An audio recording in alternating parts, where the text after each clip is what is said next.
তোমরা কি কখনো হলুদ বেগুন দেখেছো? এই দেখো আমার গাছে একটা হলুদ বেগুন হয়েছে। মোটেও এটা হলুদ নয়, আসলে সাদাই ছিল, কিন্তু এই বেগুনটা পেকে গেছে তাই। আসলে গাছটির চেহারাও খুব একটা ভালো নেই, আর গাছের খাবার দাবারও দেওয়া নেই, পাতা ফাতা সব হলুদ হয়ে গেছে, তাই ভাবলাম জাতটা যেহেতু ভালো তো এটার থেকে বীজ বানাবো। তো এই তুলে নিয়েছি বেগুনটা, তুলে নিয়ে এবার কেটে নেবো, কেটে নিয়ে দেখবো যে এই যে দেখো ভেতরে বীজ দেখতে পাচ্ছ, এই দেখো কত অনেক বীজ আছে গাছটির মানে বেগুনটির ভেতরে।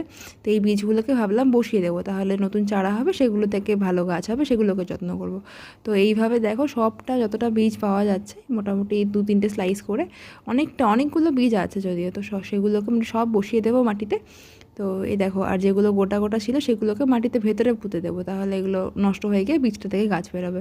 আর ওপরে একটা লেয়ার করে মাটি দিয়ে দেবো, এইভাবে সম্পূর্ণ লেয়ার মাটি দিয়ে তারপরে জল ছিটিয়ে দেবো।